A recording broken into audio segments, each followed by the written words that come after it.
जिस प्रजातंत्र के मंदिर से देश की 140 करोड़ जनता अपनी प्रेरणा लेती, उस प्रजातंत्र के मंदिर में ये स्पष्ट हो गया है अध्यक्ष महोदय कि इन लोगों को ना देश की चिंता है, ना प्रधानमंत्री के पद की चिंता है, ना राष्ट्रपति के पद की चिंता है।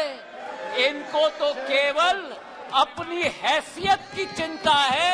ये देश को पूर्ण रूप से स्पष्ट हो गया। अध्यक्ष महोदय, मुझे 20 साल हो गए हैं इस संसद में, मेरा अपना सौभाग्य मैं मानता हूं, लेकिन ऐसा दृश्य में मैंने 2 दशक में नहीं देखा है कि जिस तरीके से देश के सर्वोच्च पद के व्यक्ति 140 करोड़ जनता के हृदय में स्थापित इस देश के प्रधानमंत्री के प्रति जो शब्दों का उपयोग विपक्ष के द्वारा किया गया है, मैं मानता हूं कि सदन के सामने नहीं लेकिन देश की जनता के सामने इन्हें माफी मांगनी चाहिए। आज जो दृश्य हम देख रहे हैं अध्यक्ष महोदय कि अविश्वास प्रस्ताव के आधार पर, अध्यक्ष महोदय मैं आपका संरक्षण चाहूंगा। ये बोलने के लिए कभी तैयार हो जाते हैं लेकिन सुनने के लिए तैयार नहीं होते। ना देश की जनता की ठोक कर 2 बार चुनाव में नतीजा हजम करने के लिए तैयार है, न सदन की बात सुनने के लिए तैयार है। आज जो स्थिति उत्पन्न हुई है अध्यक्ष महोदय, जो अविश्वास प्रस्ताव लाया गया, सर आपका संरक्षण मैं चाहता हूं, इनको कंट्रोल किया जाए। देश की जनता ने तो अपना पूरा परिणाम इनके चेहरे पे दिखा दिया। जो जनता के सामने नहीं कर पा रहे वो आज सदन में बैठ के कोशिश कर रहे हैं करने के लिए। जो अविश्वास प्रस्ताव इनके द्वारा यहां लाया गया, यह अविश्वास प्रस्ताव मणिपुर की बात नहीं है। मिशन मणिपुर के आड़ में ये अपनी राजनीतिक रोटियां सेकने के लिए आज यहां उपस्थित हुए हैं। पिछले 2 दिन से मैं सुन रहा हूं अध्यक्ष महोदय, हम इनको भी बता दें कि अगर ये इनका वर्ताव रहा तो इनकी बात भी इस प्रजातंत्र के मंदिर में हम सुनने नहीं देंगे। पूर्ण रूप से स्पष्ट करना चाहते हैं अध्यक्ष महोदय, जो इस क्षेत्र में और इस सदन में प्रस्तुतिकरण हुई है, ये वो बादल है जो गरजना चाहते हैं लेकिन बरसते नहीं।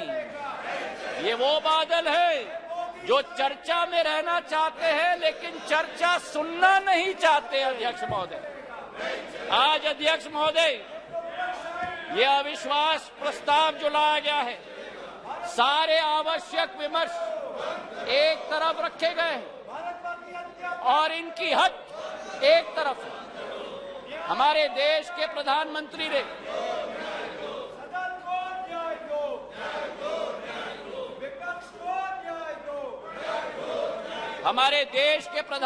ने सभापति महोदय सदन के बाहर मणिपुर पर संवेदनशीलता के साथ बयान दिया, लेकिन इनका हट है कि बयान सदन के अंदर दें। गृह मंत्री जी ने यहां बैठकर दिन प्रतिदिन स्पष्ट किया कि जिस दिन जिस घंटे पे आप चर्चा करना चाहते हैं हम तैयार है करने के लिए, लेकिन 17 दिन इसी तरह ये सदन को इन्होंने चलने नहीं दिया। 17 दिन मजबूर करके स्थगित किया। और आज अध्यक्ष सभापति महोदय, मैं स्पष्ट करना चाहता हूं कि जो ये लोग मौन व्रत की बात करते हैं, मैं इनसे पूछना चाहता हूं 1993 में जब मणिपुर की जातीय हिंसा में 750 लोगों की जान गई थी, तब तत्कालीन प्रधानमंत्री नरसिम्हा राव जी ने सदन के अंदर मौन व्रत क्यों धारण किया था? इसका जवाब ये दें। और केवल सन 1993 में नहीं, लेकिन 2011 में जब मणिपुर में 123 दिन ब्लॉकेड चला, जातीय हिंसा चली, तब उस समय में भी तत्कालीन प्रधानमंत्री मनमोहन सिंह जी ने सदन के अंदर मौन व्रत क्यों धारण किया था, इसका उत्तर भी ये लोग दें। तो सभापति महोदय, मैं आपसे पूछना चाहता हूं कि ये अगर दोगली राजनीति नहीं है, ये अगर पॉलिटिक्स ऑफ कन्वीनियंस नहीं है, तो क्या है, मैं पूछना चाहता हूं।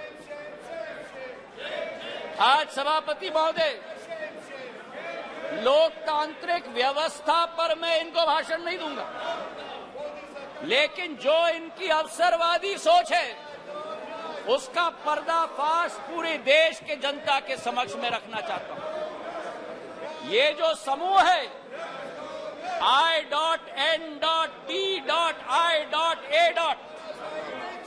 इस समूह में एक प्रोफेसर हैं जो मोरालिटी की बात करते हैं, सिद्धांतों की बात करते हैं, मूल्यों की बात करते हैं, लेकिन प्रतिनिधित्व वो एक ऐसे दल के करते हैं जिन्होंने भ्रष्टाचार की नई कीर्तिमान स्थापित की। इस I.N.D.I.A. समूह में एक ऐसी समूह की नेत्री है जिस समूह की नेत्री सोचती है कि कश्मीर को भारत के साथ जोड़ना सबसे बड़ी भूल है। ये इनका असली चरित्र है। मुझे लगता है आप बहाना ढूंढ रहे हैं बाहर जाने का। ये उचित नहीं है, ये उचित नहीं है। कार्यकर्ता ने आपने अविश्वास प्रस्ताव लाया, उसका उत्तर सुनिए आप। ये बिल्कुल मर्यादाहीन व्यवहार करना, उसके बाद वॉकआउट करना, ये लोकतांत्रिक संसदीय व्यवस्था की दृष्टि से उचित नहीं है। नो, बिल्कुल गलत बात है ये। आपका इस प्रकार से बहाना लेकर के बाहर जाना, ये बिल्कुल संसदीय व्यवस्था का अपमान है। ये बात करवा करके नोट करिए आप लोग, प्लीज। Honourable minister, please.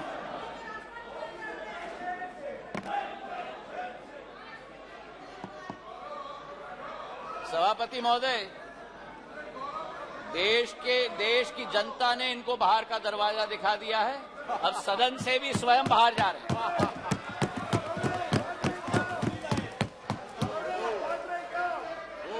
इन्हें तो सभापति महोदय अपने अविश्वास प्रस्ताव पे स्वयं ही विश्वास नहीं है।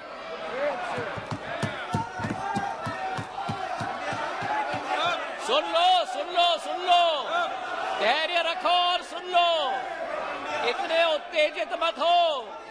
जो देश की जनता ने परिणाम दिया है वो स्वीकार करो। अब सभापति महोदय, इनके जो एक समूह है I.N.D.I.A.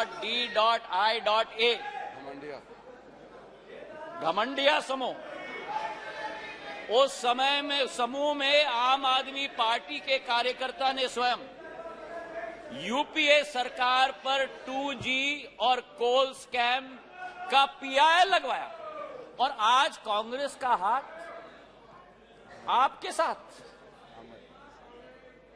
ये स्थिति अंदर की बात। और वही स्थिति सभापति महोदय हमारे टीएमसी के साथी यहां बैठे हुए थे, जिस टीएमसी के बारे में अधीरदा रोज इस सदन में लपक कर भ्रष्टाचार की बात करते थे, चिटफंड की बात करते थे, अपने संसदीय क्षेत्र में कार्यकर्ताओं की कत्लों की बात कर रहे थे। आज वही कांग्रेस पार्टी और वामपंथी दल हाथ में हाथ उस टीएमसी के साथ मिला रहे हैं सभापति महोदय। तो ये इनकी असलियत है। और जो मैं कहना चाहता हूं सभापति महोदय कि अगर इन लोगों को अपने गठबंधन में एक दूसरे के विरोधी होकर भी सत्ता के लालच के साथ पूरे तरीके से कुनबे की तरह साथ में आ रहे हैं।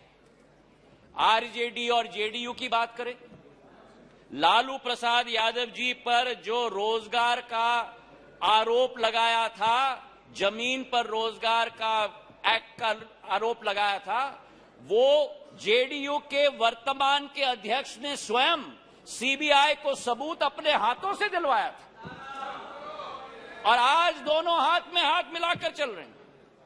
ये संविधान बचाने की बात करते हैं सभापति महोदय, ये क्या अपना ईमान पहले बचा पाएं, उसका उत्तर देश की जनता को दें। आज सभापति महोदय विचित्र स्थिति है। आगे ये नाटक कर रहे थे। आगे क्या नाटक करते हो? आपका स्वागत है, अंदर जाता है। बहुत बढ़िया ड्रामा कर रहे हैं। आपका स्वागत है। आज बड़ी विचित्र स्थिति है सभापति महोदय कि जिनके दिल नहीं मिलते वे दल मिल चुके, जिनके दिल नहीं मिलते वे दल मिल चुके हैं, और जिनके इतिहास में वैचारिक या व्यवहारिक संबंध या सिद्धांतिक संबंध न हो, वो आज लोकसभा चुनाव के लिए एक साथ होकर लोकतंत्र बचाने की आवाज लेकर आज सदन में आए।